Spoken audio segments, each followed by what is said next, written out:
Imagine you're managing a large office building with many companies. Each company needs its own space and resources. In Kubernetes, this is similar to having multiple applications running on the same cluster. We'll explore how to isolate these applications using namespaces and manage their resources with quotas.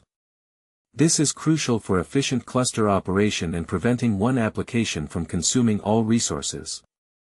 By the end of this tutorial, you'll understand how to create and manage namespaces and resource quotas in Kubernetes. In Kubernetes, a namespace is like a separate office floor in our building analogy. Each floor has its own set of rooms and resources, and companies on different floors don't interfere with each other. Namespaces provide a way to divide cluster resources between multiple applications. They are essential for multi-tenancy and resource isolation. Resource quotas, on the other hand, are like setting a budget for each company on the floor. They ensure that no single application consumes all the available resources, causing others to fail. This prevents what's known as the noisy neighbor problem. By setting quotas, you can ensure fair resource allocation and efficient cluster operation. Let's look at the architecture diagram. We have a Kubernetes cluster with multiple namespaces, each representing a separate office floor. Within each namespace, there are pods, which are like individual rooms on the floor. These pods consume resources such as CPU and memory. The resource quotas are applied at the namespace level, setting limits on how many resources can be consumed by all pods within that namespace.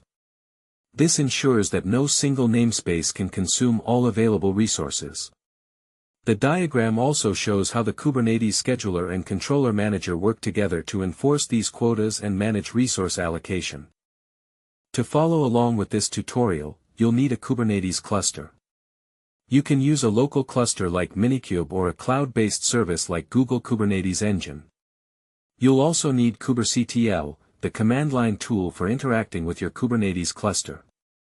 If you're new to Kubernetes, don't worry, we'll explain each command and concept in detail. When deciding how to manage resources in your Kubernetes cluster, you might wonder whether to use namespaces, resource quotas, or both. Namespaces are ideal for isolating applications and providing a scope for resource quotas. Resource quotas are essential for preventing overconsumption of resources within a namespace. Using both together provides a robust way to manage your cluster resources. To create a namespace, we use the kubectl create namespace command. This is like allocating a new office floor in our building.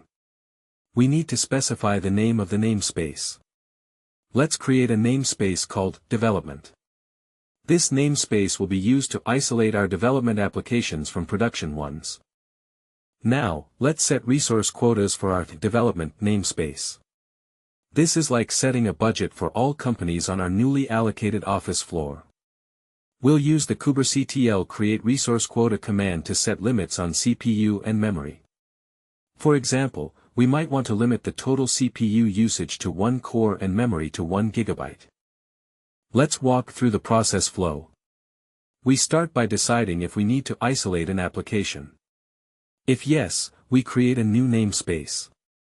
Then, we determine if we need to set resource quotas for this namespace. If yes, we create a resource quota object specifying the limits. The Kubernetes scheduler then enforces these quotas, ensuring our cluster runs efficiently. To verify that our namespace and resource quota are correctly set up, we can use the kubectl describe namespace and kubectl describe resource quota commands.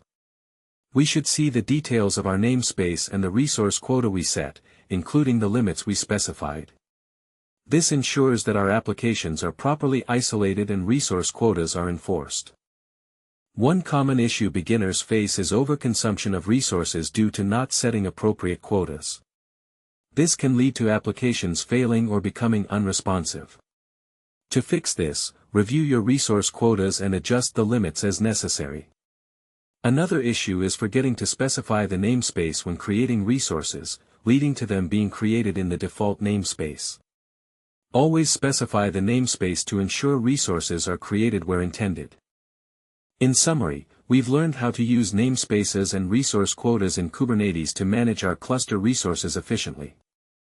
Namespaces provide isolation between applications, while resource quotas prevent overconsumption of resources.